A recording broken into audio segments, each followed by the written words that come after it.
जैसा कि मैंने पिछले एपिसोड में आपको बताया था कि वेद ईश्वर द्वारा ऋषियों को सुनाए गए ज्ञान पर आधारित है, इसलिए हमें उनकी अथॉरिटी को क्वेश्चन नहीं करना चाहिए। वेदों के रचयिता स्वयं श्री भगवान है, तो यदि हमें सृष्टि निर्माण के बारे में कुछ भी जानना है तो वेदों से प्रमाणित कोई और स्रोत नहीं हो सकता। तो चलिए वेदों की तरफ मुड़ते हैं और अपनी सीमित इंद्रियों से उस रहस्य को जानने का प्रयास करते हैं जो सृष्टि निर्माण के समय रहा होगा।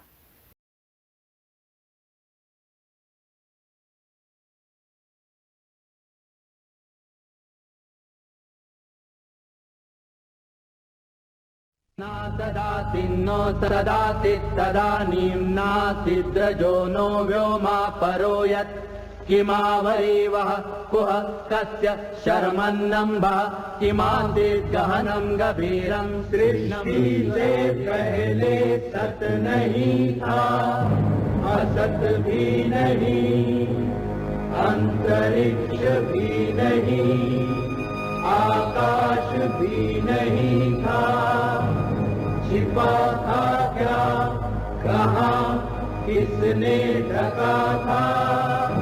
उस पल तो अगम अतल जल भी कहाँ था।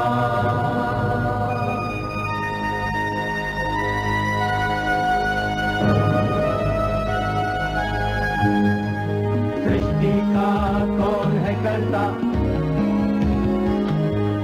करता है अकर्ता,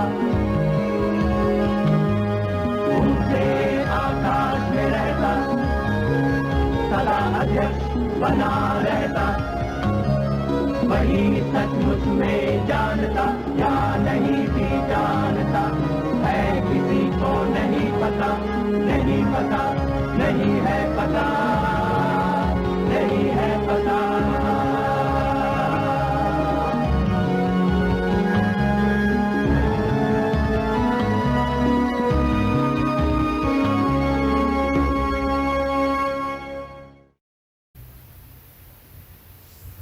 हरे कृष्णा।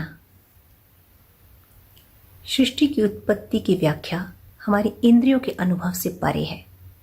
सृष्टि तो बहुत दूर की बात है, हम तो अभी तक ठीक से अपने ब्रह्मांड के निर्माण के बारे में भी नहीं बता सकते।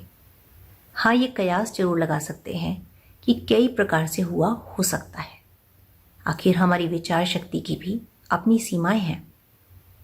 हम तो अभी तक 3-4 आयामों यानी डायमेंशंस, लंबाई, चौड़ाई, ऊंचाई से ही आगे नहीं बढ़ पाए हैं, जबकि वेदों में 64 आयामों यानी डायमेंशंस की बात कही गई है।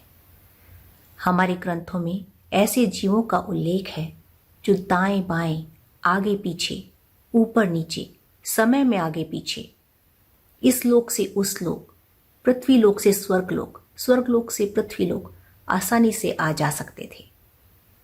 उदाहरण के लिए भगवान राम के पिता राजा दशरथ, जिनका वास्तविक नाम नेमी था और उनको दशरथ नाम इसलिए मिला क्योंकि वो अपना रथ 10 दिशाओं में चला सकते थे, जबकि हमें तो आज भी ज्यादा से ज्यादा 8 दिशाओं के बारे में पता है। रामायण और महाभारत में ऐसे अनेक व्यक्तित्वों का उल्लेख है जो असाधारण क्षमताओं वाले थे, और ये कोई काल्पनिक बात नहीं है। ये हमारे ऐतिहासिक ग्रंथ कहे जाते हैं, यानी ये हमारा इतिहास है जो सब कुछ भारत की धरती पर वास्तविकता में हुआ। जैसा कि मैंने पिछले एपिसोड में आपको बताया था कि वेद ईश्वर द्वारा ऋषियों को सुनाए गए ज्ञान पर आधारित है, इसलिए हमें उनकी अथॉरिटी को क्वेश्चन नहीं करना चाहिए। वेदों के रचयिता स्वयं श्री भगवान है, तो यदि हमें सृष्टि निर्माण के बारे में कुछ भी जानना है तो वेदों से प्रमाणित कोई और स्रोत नहीं हो सकता। तो चलिए वेदों की तरफ मुड़ते हैं और अपनी सीमित इंद्रियों से उस रहस्य को जानने का प्रयास करते हैं जो सृष्टि निर्माण के समय रहा होगा। बात बिल्कुल शुरू से शुरू करते हैं कि सृष्टि निर्माण से पहले क्या था, कहाँ था। पवित्र ऋग्वेद के 10वें मंडल का 129वां सूक्त है नासदीय सूक्त। इसे सृष्टि की रचना मंत्र के रूप में भी जाना जाता है। इसका नाम नासदीय इसके पहले 2 शब्द ना असत से लिया गया है। केवल 7 मंत्रों में यह अद्भुत संस्कृत कविता अपने आप में अथाह रहस्यों को संजोए हुए है। इस सूक्त के माध्यम से हम समय में पीछे उस स्थान पर जा सकते हैं जहां से हम सृष्टि के निर्माण का अवलोकन या अध्ययन कर सकते हैं। मैंने अपने व्यक्तिगत अनुभव से इस सूक्त को डिकोड करने का प्रयास किया है। तो चलिए इस सूक्त के माध्यम से मैं आपको उस क्षण और स्थान पर लेकर चलती हूं जहां सृष्टि का निर्माण बस होने ही वाला है। नासदीय सूक्त का पहला मंत्र है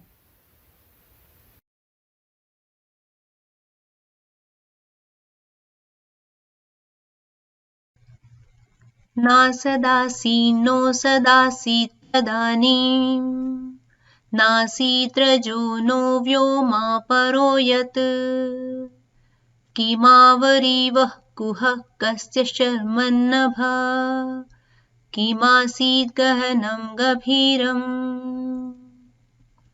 उस समय न अस्तित्व था न अनस्तित्व, चारों ओर न तो कोई पदार्थ और न ही कोई स्थान। इसे किसने ढका हुआ था, यह कहाँ था और किसके संरक्षण में था? वह गहन अर्थात कठिनाई से प्रवेश करने योग्य गहरा और सर्वव्यापी क्या था? न मृत्युरासीदमृतं न तर्हि न रात्र्या अहन्नासीत् प्रकेतः आनीदवातं स्वधया तदेकम् तस्माद्धान्यन् परकिंचनास। न तो मृत्यु थी और न ही अमरता, और वहां न तो दिन था और न ही रात। उस समय वह ब्रह्म तत्व ही केवल प्राण युक्त, क्रिया से शून्य और माया के साथ जुड़ा हुआ एक रूप में विद्यमान था, और कुछ नहीं था, निश्चित रूप से कुछ भी नहीं। तमासीत् तमसा गुह्यमग्रे प्रकेतं सलिलं सर्वमाइदम् तुच्छेनाभवपिहितं यदासीत् तपसस्तन्महिना जायतेकम्।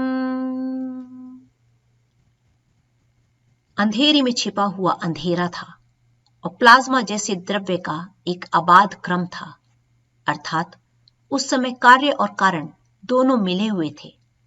कारण के साथ कार्य एक रूप होकर यह जगत ईश्वर के संकल्प और तप की महिमा से उत्पन्न हुआ। कामस्तदग्रे समवर्तताधि मनसोरेतः प्रथमं यदासीत् सतो बन्धुमसति निर्विन्दन् हृदि प्रतिष्या कवयो मनीषा। सबसे पहले परमेश्वर के मन में काम अर्थात सृष्टि रचना करने की इच्छा शक्ति उत्पन्न हुई। भौतिक रूप से विद्यमान जगत के बंधन काम रूप कारण को, यानी सत और असत के संबंध को बुद्धिमान लोगों ने अपने हृदय की गहराई में खोजा। तिरश्चीनो विततो रश्मिरेषामधः स्विदासीदुपरि स्विदासीत् रेतोधा आसन् महिमानासन् स्वधा अवस्थात् प्रयतिः पुरस्तात्। उस सत असत के संबंध को मनीषियों ने एक सूर्य किरणों से बने आड़ी तिरछी रेखाओं के एक व्यापक ग्रिड के रूप में देखा। परम तत्व उसमें ऊपर नीचे समान भाव से विद्यमान था। भोक्ता को ऊपर रखा गया और भोग्या यानी पृथ्वी और स्वधा यानी भोग्य पदार्थ नीचे की तरफ थे। को अद्धा वेद का इह प्रवोच कुत आजात कुत इयं वृष्टिः अर्वाग्देवास्य विसर्जनेनाथा को वेद यत आबभूव। कौन जानता है, कौन घोषणा कर सकता है इसकी यानी सृष्टि की शुरुआत कब हुई या कहां से हुई और सृष्टि का अंत कहां होगा। देवता, साधक और खोजी भी विविध प्रकार की सृष्टि उत्पन्न होने के बाद आए, अतः वे भी इस विषय में नहीं बता सकते, इसलिए कौन जानता है। इयं वृष्टिर्यत आबभूव यदि वा दधे यदि वा न, यो अस्याध्यक्ष परमे व्योमन् सोऽंग वेद यदि वा न वेद। वह जिससे सृष्टि उत्पन्न हुई लगाम पकड़े, ऊपर से सब कुछ समझते हुए वह अकेला इस सृष्टि का जो स्वामी ईश्वर है, अपने प्रकाश या आनंद स्वरूप में प्रतिष्ठित है और इसे धारण किए हुए है। वह परमात्मा ही इस विषय को जानता है, उसके अतिरिक्त इस सृष्टि उत्पत्ति तत्व को कोई नहीं जानता। ओम शांति शांति शांति।